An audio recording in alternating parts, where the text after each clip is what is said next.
Hello, my name is Mana Patel and this is Lab 3 Black Holes.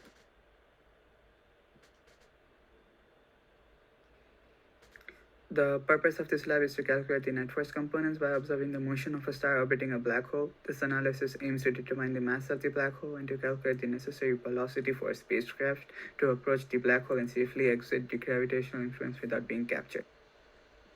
Okay, so there are two parts to this lab. The first part is determining the mass of the black hole, and in that the system is the star and the surroundings is black hole and everything else affecting the star.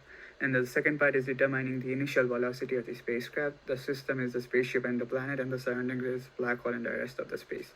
The brief preview of the main results: mass of the black hole was 1.69 times 10 to the 34, and initial velocity was negative 4.1 e to the 7, 1.9 e to the 6, 0.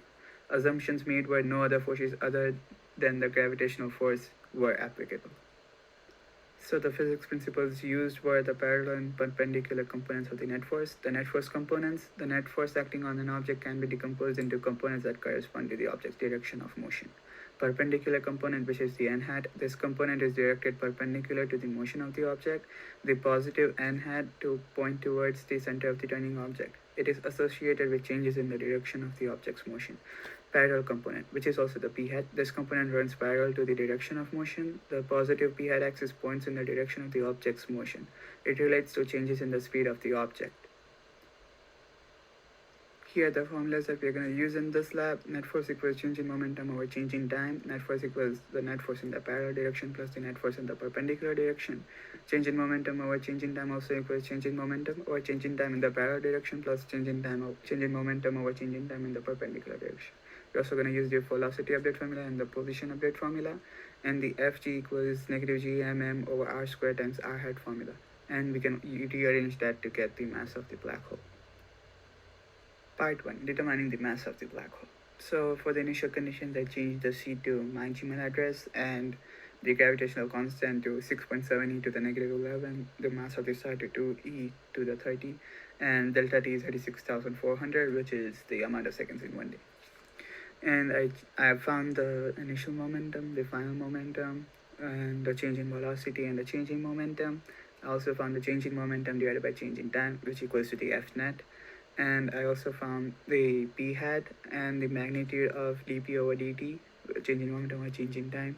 And I also found change in momentum or change in time in the parallel direction, which is the f net in the parallel direction, and in the perpendicular direction, which is equal to the change in momentum minus change in momentum in the parallel direction.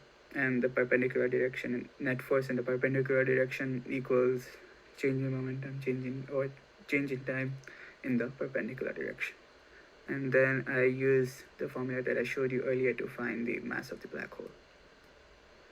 Here are the results for the part 1. We found the net force in the parallel direction, the net force in the perpendicular direction, and also the mass of the black hole. So what does it mean? The net force is equivalent to the rate of change in momentum, and we can find that using this formula.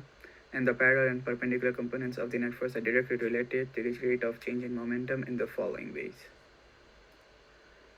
Part 2. Determining the initial velocity of spaceship. So the initial conditions are pretty much the same, and the only thing that I changed was I used the mass from the previous part 1 that I found of the black hole. So in this I found the r hat, and I also found r hat for ship to planet, ph to planet, ph to ship, and also planet to ship.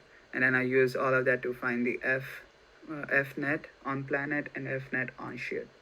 And then I also used the velocity update formula and the position update formula. These are the results for the part 2 lab. The initial velocity is negative 4.1 e to the 7, 1.9 e to the 6, 0. And the ship is now 1.32 times e to the 11 meters away. While the lab showed no physics errors, other issues may have affected the results. Human errors during data collection, calculation, rounding errors from approximation, and inconsistencies from a trial and error approach could all impact the accuracy and reliability of the findings. What if the velocity would have a decreased magnitude in the x direction, however, it would have an increased magnitude in the y direction? So the closest values I got to this were negative 0.5 e to the 6, 1.1 e to the 7, 0. Thank you all for listening. Have a great day.